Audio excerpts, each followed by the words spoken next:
Yo no esperaba este resultado para la encuesta. Digo, teníamos esta opción, esta otra y esta otra. Y es más, pensaba que esta última sería la opción ganadora. Pero finalmente, el ganador fue James Bond. Y la verdad, me hace estar orgulloso de ustedes. Me dieron la oportunidad de empezar a hablar de una de mis franquicias favoritas del cine. Y lo voy a gozar, como no lo pueden imaginar. Pero antes, necesitamos estar en un escenario adecuado para la ocasión.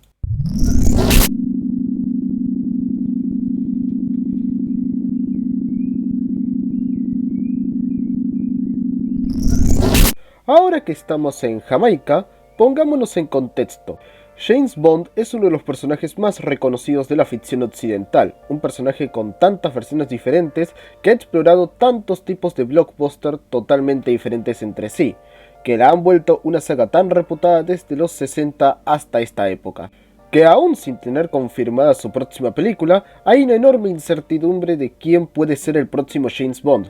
Pero, ¿por qué? ¿Por qué este personaje genera tanto interés en el público? ¿Qué lo hizo destacar tanto? Para eso debemos retroceder hasta inicios de los años 60, conocer el planteamiento del personaje, la época que lo empezó todo, para así empezar nuestro recorrido en esta franquicia. Hoy le echaremos un vistazo a este debut cinematográfico. Hoy hablaremos de El satánico Doctor No.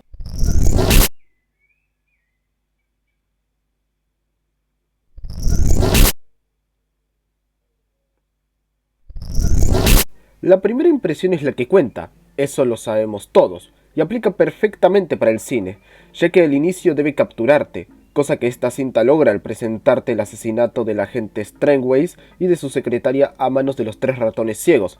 No, esos no. Sí, esos. Ahí ya tenemos planteada la base de la misión.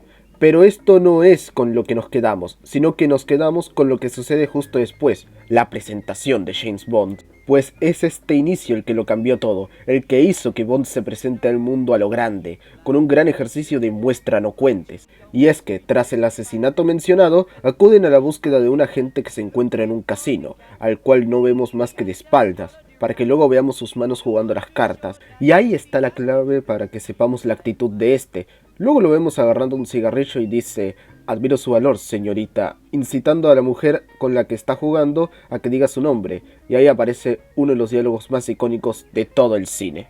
Trench. Sylvia Trench. I admire your luck, Mr. Bond. James Bond. Este momento es fantástico, la seguridad inalterable con la que se expresa es sumamente admirable, y la conversación que posee con Trench en ese momento nos dice todo del personaje de Bond, su expresión corporal, sus diálogos y sobre todo la interpretación de Sean Connery. Te da la impresión de que estás ante el hombre más carismático en la Tierra. Les bastó menos de 10 minutos para hacer que ya nos sintamos conectados a un nivel de admiración con el protagonista. Pero eso no es lo único importante de James Bond, aunque su presencia, rudeza, seducción y carisma es parte de él, no lo es todo, y como los siguientes minutos siguen siendo planteamiento de quién es Bond, me sirve para el siguiente punto.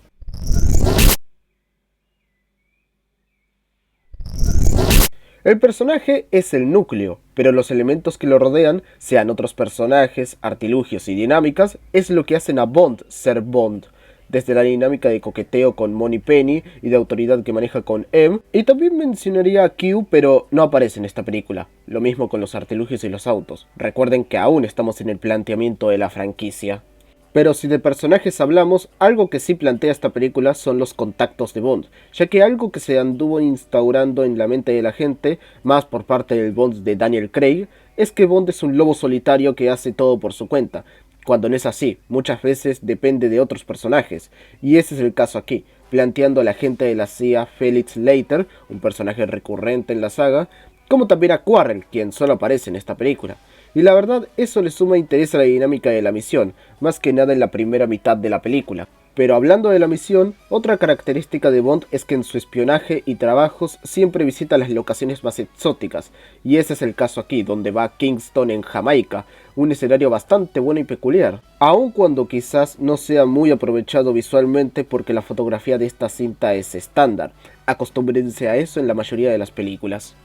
Ah, y hablando de lo técnico, no podemos dejar de lado esa banda sonora compuesta por Monty Norman, ya que consiguió el tema de espionaje más icónico de la historia, una mezcla de misterio y desconfianza, pero también electrizante y envolvente. Y sí, destaca sobre todo en el opening de la película, el cual ya es algo común dentro de la franquicia. Y por más simple que este opening sea, nada le quita de ser uno de los mejores de toda la saga.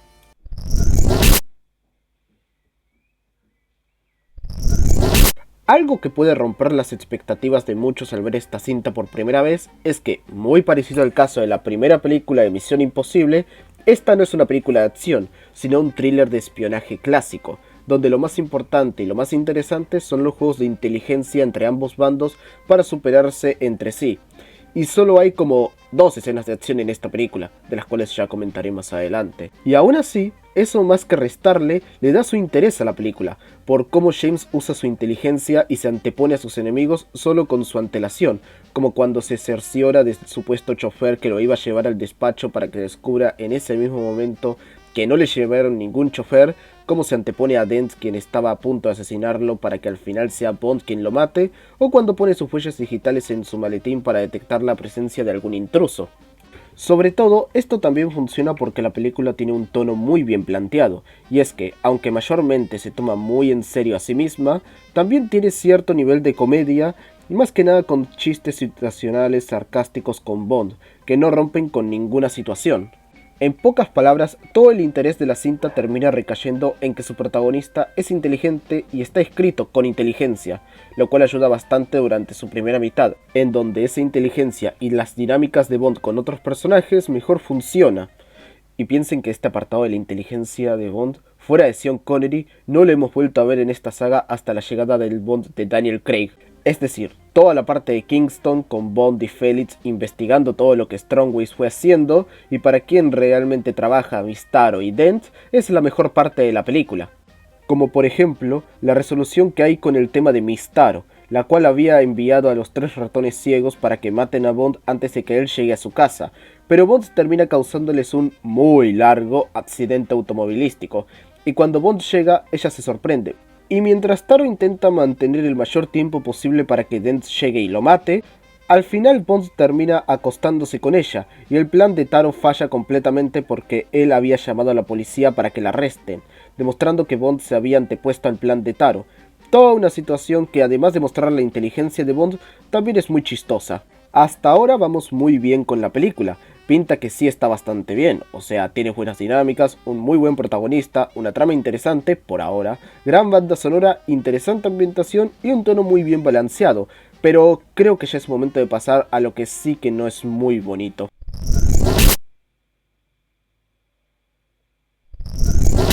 Hay realmente un muy buen motivo de por qué esta cinta, por más que se le tiene respeto como el inicio de toda la franquicia, no es considerada de las mejores de la saga por nadie básicamente. Y esto es porque hay muchos aspectos de esta cinta que sí envejecieron mal. No voy a hablar de aprovechar elementos que películas posteriores aprovecharon mejor o las coreografías de peleas en varios momentos. Eso lo puedo entender, son cosas de la época. Lo que sí es criticable es cómo es que la película cae en calidad a partir del momento en que vamos a la isla del Doctor No. Y es que, dejando de lado que como escenario no se distingue si lo comparamos con Kingston, aunque esto es más problema de dirección por parte de Terence Young, lo que va sucediendo en esta sección no es tan interesante. Primero porque solo tenemos a Bond con Quarrel, porque a Felix le dan una explicación mucho texto para no estar aquí. Y segundo porque aparece un personaje que también se convertiría en un elemento recurrente en la saga. Y sí, hablo de la chica Bond, un elemento que, si bien posteriores chicas de la saga aprovecharían para traernos a grandes personajes femeninos, la chica Bond de esta película, Honey Rider, interpretada por Ursula Andress, no se pudo aprovechar como se debe. Sí, la escena donde se presenta es un tanto chistosa, y ahí se ve una buena dinámica con Bond, pero después de eso se convierte en una mujer trofeo completamente inútil en la trama, y que su único aporte es ser bellísima, y por favor, no me lo intenten negar, ya que salvo un par, las chicas Bond de Sean Connery son las más aburridas de la franquicia. Volviendo a los hechos de la película, hasta ese punto se puede decir que se perdió el esfuerzo en el guión, y hasta cierto punto el ritmo, pero la película no está totalmente perdida. Afortunadamente momentos como la pelea entre Bond con el coche lanzallamas sí es una muy interesante, y toda la interacción sobre radiación entre Bond y los guardias de la isla sí es una bastante chistosa. Y aún teniendo el misterio en manos, seguimos interesados en la película. Queremos ver quién es el Doctor No, qué quiere hacer y cómo Bond lo derrotará, por lo que sí, es hora de hablar del personaje que le da título a la película.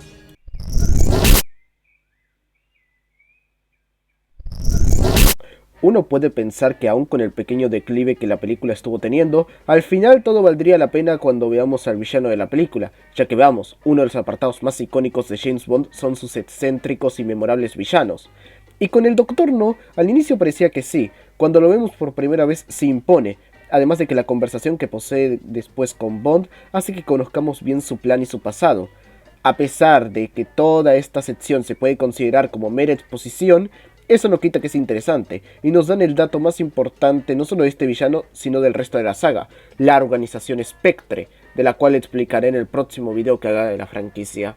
Hasta ese momento, este villano iba bastante bien. Su plan de causar un caos saboteando el proyecto Mercury es algo que te hace pensar cómo Bond lo derrotará. Pero ahí caemos en cuenta de una cosa. Faltan menos de 20 minutos para que la película termine, y apenas ahora vemos al villano, ya que este termina noqueando a Bond y la siguiente escena es Bond escapando de su prisión para luego sabotear al Doctor No, arrojándolo a una piscina radioactiva.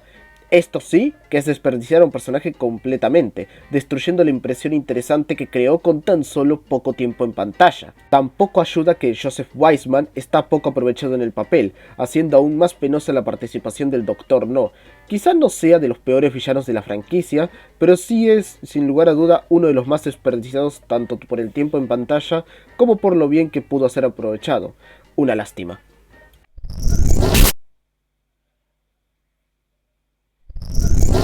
¿Saben por qué, por ejemplo, la primera película de Misión Imposible sigue siendo igual de destacable hoy en día a pesar de cómo ha avanzado la saga?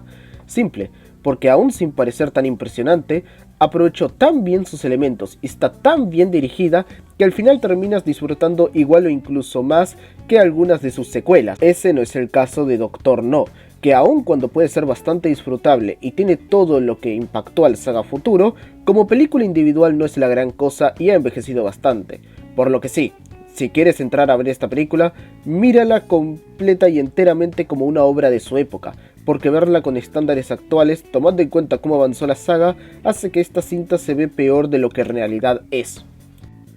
Ojo, no es la peor primera película de James Bond, de eso hablaremos algún día, pero sí es una de las que peor aguanta un revisionado en tiempos modernos.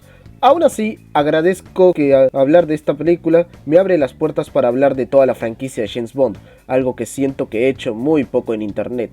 Espero que el viaje sea tan bueno como yo quiero que sea. Y bueno, eso es todo por el video de hoy. Si les gustó, denle like, suscríbanse al canal, compartan el video para que más gente lo vea y síganme en mis demás redes sociales. Así no solo verán más actualizaciones del canal, sino también podrán conocerme mejor. Los espero para el próximo video. Tocan fuera, buen viaje.